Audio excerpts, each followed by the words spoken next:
ದಲಿತ ವಿದ್ಯಾರ್ಥಿ ಪರಿಷತ್ ಹಾಗೂ ಸಮಾಜ ಕಲ್ಯಾಣ ಇಲಾಖೆ ವತಿಯಿಂದ ಅಂಬೇಡ್ಕರ್ ಅವರ 68ನೇ ಮಹಾಪರಿನಿರ್ವಾಣ ದಿನದ ಅಂಗವಾಗಿ ಸಾಯಂಕಾಲ 6 ಗಂಟೆಗೆ ಸಿಂಧನೂರು ನಗರದ ಮಹಾತ್ಮ ಗಾಂಧಿ ವೃತ್ತದಲ್ಲಿ ಬಾಬಾ ಸಾಹೇಬರ ಭಾವಚಿತ್ರಕ್ಕೆ ವಿದ್ಯಾರ್ಥಿಗಳಿಂದ ಸಾಮೂಹಿಕ ಕ್ಯಾಂಡಲ್ ಹಚ್ಚಿ ಪುಷ್ಪನಮನ ಸಮರ್ಪಣೆ ಮಾಡುವ ಮೂಲಕ ಗೌರವ ನಮನವನ್ನು ಸಲ್ಲಿಸಲಾಗಿದೆ.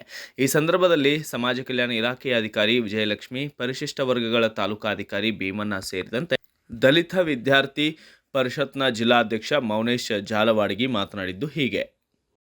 ಡಾಕ್ಟರ್ ಬಾಬಾ ಸಾಹೇಬ್ ಅಂಬೇಡ್ಕರ್ ಅವರು ಡಿಸೆಂಬರ್ 6 ಇಂದು ನಮ್ಮೆಲ್ಲರನ್ನು ಅಗಲಿದಂತಹ ದುಃಖದ ದಿನ.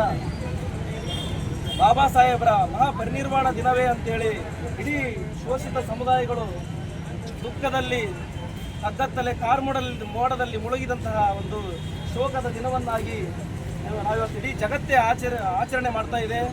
ಹಾಗಾಗಿ ದಲಿತ ವಿದ್ಯಾರ್ಥಿ ಪರಿಷತ್ ತಾಲೂಕು ಸಮಿತಿ ಸಿನ್ನೂರು ಮತ್ತು ಸಮಾಜ ಕಲ್ಯಾಣ ಇಲಾಖೆ ಸಿನ್ನೂರು ವತಿಯಿಂದ ಬಾಬಾ ಸಾಹೇಬ್ ಅಂಬೇಡ್ಕರ್ ಅವರಿಗೆ ಗೌರವ ನಮನವನ್ನು ಸಲ್ಲಿಸುವ ಒಂದು ಭಾಗವಾಗಿ ನಾವು ಇವತ್ತು ವಸತಿ ನಿಲಯದ ವಿದ್ಯಾರ್ಥಿಗಳು, ವಿವಿಧ ಸಂಘಟನೆ ಮುಖಂಡರು ಮತ್ತು ತಾಲೂಕು ಸಮಾಜ ಕಲ್ಯಾಣ ಅಧಿಕಾರಿಗಳು ಎಲ್ಲರೂ ಸೇರಿ ಬಾಬಾ ಸಾಹೇಬರಿಗೆ ನಮ್ಮ ಒಂದು ನುಡಿ ನಮನವನ್ನು ಮತ್ತು ಪುಷ್ಪಾರ್ಚನೆ ಗೌರವ ನಮನವನ್ನು ಸಲ್ಲಿಸುವಂಥ ಒಂದು ಕಾರ್ಯಕ್ರಮವನ್ನು ಇವತ್ತು ನಾವು ಹಮ್ಮಿಕೊಂಡಿರುವಂಥದ್ದು. ಹಾಗಾಗಿ ಬಂಧುಗಳೇ, ಇವತ್ತಿನ ದಿನ ಇಡೀ ಶೋಷಿತ ಸಮುದಾಯ ಮತ್ತು ಎಷ್ಟೋ ಅಸಂಖ್ಯಾತ ಕೋಟ್ಯಾಂತರ ಬಾಬಾ ಸಾಹೇಬರ ಅನುಯಾಯಿಗಳು ದುಃಖದ ಮಡುವಿನಲ್ಲಿ ಮುಳುಗಿದಂತಹ ಶೋಕದ ದಿನ. ಹಾಗಾಗಿ ಬಾಬಾ ಸಾಹೇಬ್ ಅಂಬೇಡ್ಕರ್ನ ಸ್ಮರಿಸುತ್ತಾ ಇವತ್ತು ನಾವು ಅವರಿಗೆ ಗೌರವ ನಮನವನ್ನು ಸಲ್ಲಿಸ್ತಾ ಇದ್ದೀವಿ. ಬಂಧುಗಳೇ, ನಮಗೆಲ್ಲರಿಗೂ ಗೊತ್ತಿದೆ, ಬಾಬಾ ಸಾಹೇಬ್ ಅಂಬೇಡ್ಕರ್ ಅವರು 1956 ಡಿಸೆಂಬರ್ 6ರಂದು ಏನು ಇಡೀ ಈ ಒಂದು ವಿಶ್ವವನ್ನು, ಈ ಒಂದು ದೇಶವನ್ನು, ಅವರ ಆತ್ಮವನ್ನು, ತ್ಯಾಗವನ್ನು ಮಾಡಿದಂತಹ ದಿನ. ಹಾಗಾಗಿ ಅಂಬೇಡ್ಕರ್ ಅವರು ನಾವು ಸ್ಮರಿಸುತ್ತಾ ಇವತ್ತು ಒಂದು ಶೋಕಾಚರಣೆಯನ್ನು ಆಚರಿಸ್ತಾ ಇದ್ದೀವಿ. ಬಂಧುಗಳೇ, ಅಂಬೇಡ್ಕರ್ ಅವರ ಬಗ್ಗೆ ತಮಗೆಲ್ಲರಿಗೂ ಗೊತ್ತಿದೆ ಈಗಾಗಲೇ. ಬಾಬಾ ಸಾಹೇಬ್ ಅಂಬೇಡ್ಕರ್ ಅವರು ಇಡೀ ಜೀವನದ ಉದ್ದಕ್ಕೂ ಕೇವಲ ಒಂದು ಜಾತಿ, ಒಂದು ಧರ್ಮ, ಒಂದು ಸಮುದಾಯ, ಒಂದು ವರ್ಗಕ್ಕೆ ಮಾತ್ರ ಸೀಮಿತವಾಗದೆ ಅವರು ತಮ್ಮ ಇಡೀ ಜೀವನವನ್ನೇ ಸರ್ವ ಜಾತಿ ಜನಾಂಗದ, ಸಮುದಾಯದ, ವರ್ಗದ ಎಲ್ಲ ಜನರಿಗಾಗಿ ತಮ್ಮ ಜೀವನವನ್ನೇ ಮುಡುಪಾಗಿಟ್ಟರು. ಹಾಗಾಗಿ ಅವರು ಭಾರತದ ಸಂವಿಧಾನವನ್ನು ಇಡೀ ಎಲ್ಲ ಶೋಷಿತ ಸಮುದಾಯಗಳಿಗೆ, ಎಲ್ಲ ವರ್ಗಕ್ಕೆ ನೀಡಿದರು. ಆ ಸಂವಿಧಾನವೇ ಇವತ್ತು ಪ್ರತಿಯೊಂದು ಜಾತಿ ಜನಾಂಗವನ್ನು ಒಂದು ರೂಟಾಗಿ, ಒಂದು ಮಾರ್ಗವಾಗಿ ಇಡೀ ಈ ದೇಶ ಹೀಗೆ ನಡಿಬೇಕನ್ನುವಂಥ ಒಂದು ಮಾರ್ಗವನ್ನು ತೋರಿಸಿರುವಂಥದ್ದು ಏನಾದರೂ ಇದ್ದರೆ ಅದು ಬಾಬಾ ಸಾಹೇಬ್ ಅಂಬೇಡ್ಕರ್ ಬರೆದಂಥ ಸಂವಿಧಾನ. ಹಾಗಾಗಿ ಭಾರತ ಸಂವಿಧಾನದ ಶಿಲ್ಪಿಯನ್ನು ಇವತ್ತು ನಾವು ಸ್ಮರಿಸಲೇಬೇಕು ಬಂಧುಗಳೇ. ಆ ನಿಟ್ಟಿನಲ್ಲಿ ನಮಗೆಲ್ಲರಿಗೂ ಗೊತ್ತಿರುವ ಹಾಗೆ ಬಾಬಾ ಸಾಹೇಬ್ ಅಂಬೇಡ್ಕರ್ ಅವರು ಸಂವಿಧಾನ ಶಿಲ್ಪಿಯಾಗಿ ಮತ್ತು ಹಲವು ಕಮಿಟಿಗಳ ಸದಸ್ಯರಾಗಿ, ಬ್ರಿಟಿಷ್ ಕೌನ್ಸಿಲ್ ಸದಸ್ಯರಾಗಿ ಏನೆಲ್ಲ ಒಂದು ಪದವಿಯನ್ನು, ತ್ಯಾಗವನ್ನು ಅವರು ಪಡೆದಿದ್ದರು. ಆದರೆ ನಮಗೆಲ್ಲರಿಗೂ ಗೊತ್ತಿರುವ ಒಂದು ಮಹತ್ವದ ವಿಷಯ ಏನಂತಂದರೆ, ಬಾಬಾ ಸಾಹೇಬ್ ಅಂಬೇಡ್ಕರ್ ಅವರು ಸತ್ತಾಗ ಅವರ ಹೆಣವನ್ನು ದೆಹಲಿಯಿಂದ ಮುಂಬೈಗೆ ತರಬೇಕಾದ್ರೆ ಎಂತಹ ಖೇದಕರ ವಿಷಯ. ಅವರ ಹೆಣವನ್ನು ತರಬೇಕಾದ್ರೆ ಅವರಿಗೆ ಆ ಒಂದು ಸಂದರ್ಭದಲ್ಲಿ ಅವರಿಗೆ ಹಣ ಇರೋದಿಲ್ಲ, ಅವರ ಅನುಯಾಯಿಗಳಿಗೆ ಹಣದಿರೋದಿಲ್ಲ ಅಂತ ಅನ್ನೋದು ನಾವೆಲ್ಲರೂ ಒಂದು ಈ ಸಂದರ್ಭದಲ್ಲಿ ನೆನೆಸಲೇಬೇಕಾಗ್ತದೆ. ಯಾಕಂತಂದರೆ ಬಾಬಾ ಸಾಹೇಬ್ ಅಂಬೇಡ್ಕರ್ ಅವರು ಏನು 19 ಡಿಸೆಂಬರ್ 5 ಮಧ್ಯರಾತ್ರಿ ಏನು ಇಹಲೋಕ ತ್ಯಜಿಸ್ತಾರೆ, ಡಿಸೆಂಬರ್ 6ರಂದು ಬಾಬಾ ಸಾಹೇಬ್ ಅಂಬೇಡ್ಕರ್ ಅವರ ಶರೀರವನ್ನು ಮುಂಬೈಗೆ ತರಬೇಕಂತೇಳಿ ಅನುಯಾಯಿಗಳು ಮತ್ತು ಅವರ ಧರ್ಮಪತ್ನಿ ಸವಿತಾ ಅಂಬೇಡ್ಕರ್ ಅವರ ಮಧ್ಯೆ ಒಂದು ವಾಗ್ವಾದ ಆಗ್ತದೆ ಅಥವಾ ಚರ್ಚೆ ನಡೀತದೆ. ಕೊನೆಗೆ ಬಾಬಾ ಸಾಹೇಬ್ ಅಂಬೇಡ್ಕರ್ ಅವರ ಪಾರ್ಥಿವ ಶರೀರವನ್ನು ಮುಂಬೈಗೆ ತರಬೇಕಂತೇಳಿ ಏನು ಅಲ್ಲಿ ಒಪ್ಪಂದ ಆಗ್ತದೆ. ಆಗ ಸವಿತಾ ಅಂಬೇಡ್ಕರ್ ಅವರು ಹೇಳ್ತಾರೆ, ಬಾಬಾ ಸಾಹೇಬ್ ಅಂಬೇಡ್ಕರ್ ಅವರ ಪಾರ್ಥಿವ ಶರೀರವನ್ನು ನೀವು ಮುಂಬೈಗೆ ತರೋದಾದರೆ, ಒಯ್ಯೋದಾದರೆ ಆ ಒಂದು ಎಲ್ಲ ಒಂದು ಖರ್ಚು ವೆಚ್ಚಗಳನ್ನು ನೀವೇ ನೋಡ್ಕೊಳ್ಬೇಕು ಅವರ ಅನುಯಾಯಿಗಳಂತ ಹೇಳ್ತಾರೆ. ಹಾಗಾಗಿ ಅಲ್ಲಿನ ಅನುಯಾಯಿ ಡಾಕ್ಟರ್ ಬಿ ಆರ್ ಅಂಬೇಡ್ಕರ್ ಅವರ ದೇಶದಾದ್ಯಂತ, ಇಡೀ ಜಗತ್ತಿನಾದ್ಯಂತ ಆಚರಣೆ ಎಲ್ಲರಿಗೂ ಗೊತ್ತಿರುವಂಥ ವಿಷಯಗಳು. ಅದರಲ್ಲಿ ನಾವೇನಪ್ಪ ಅಂದರೆ, ಪ್ರತಿ ಈ ಮೌನೇಶ್ವರ್ ಹೇಳಿದಂಗೆ ಬರೀ ಆಚರಣೆ ಮಾಡದೆ, ಬರೀ ಫೋಟೋಕ್ಕೆ ಹಾರ ಹಾಕದೆ, ಅವರ ತತ್ವ, ಸಿದ್ಧಾಂತ, ಅವರು ನಡೆದುಕೊಟ್ಟ ಹಾದಿ, ಅವರ ಮಾರ್ಗದರ್ಶನ ನಾವೆಲ್ಲರೂ ಪಾಲಿಸಬೇಕಾಗುತ್ತೆ. ಪ್ರತಿಯೊಂದು ವಿದ್ಯಾರ್ಥಿ ಮಿತ್ರರಲ್ಲಿ ನಾವು ವಿನಂತಿ ಮಾಡಿಕೊಳ್ಳೋದಿಷ್ಟೇ, ಇವತ್ತು ನಾವೇನಾದರೂ ಒಂದು ಸಮಾಜದಲ್ಲಿ ಒಂದು ಸ್ಥಾನವನ್ನು ಪಡೆದು ಬಂದರೆ ಅದು ನಮ್ಮ ದೇವರಾದಂಥ, ನಮ್ಮ ಭಾಗ್ಯದ ದೇವರಾದಂಥ ಮಹಾತ್ಮರಾದಂಥ ಡಾಕ್ಟರ್ ಬಿ ಆರ್ ಅಂಬೇಡ್ಕರ್ ಅವರ ಒಂದು ಭಿಕ್ಷೆ ಅಂತ ನಾನು ಇವತ್ತು ಭಾವಿಸ್ತಾ ಇದ್ದೀನಿ. ಆ ಒಂದು ಮಾರ್ಗದಲ್ಲಿ ನಾವೆಲ್ಲ ನಡಿಬೇಕು.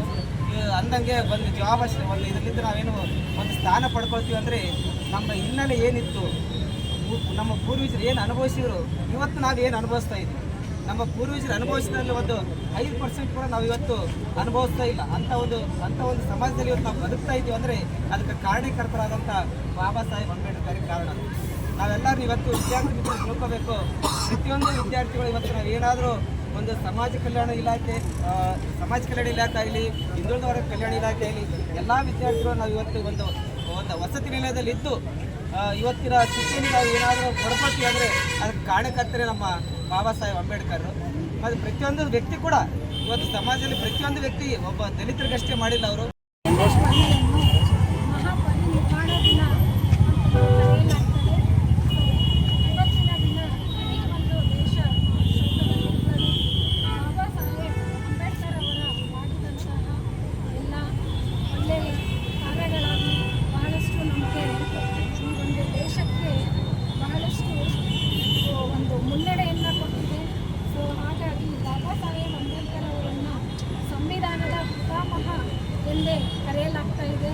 ಸೊ ಈ ಒಂದು ಸಂವಿಧಾನ ಒಂದು ರಚನೆಯಲ್ಲಿ ಅವರ ಒಂದು ಪ್ರಮುಖ ಒಂದು ಬಲಿದಾನ ಇದೆ.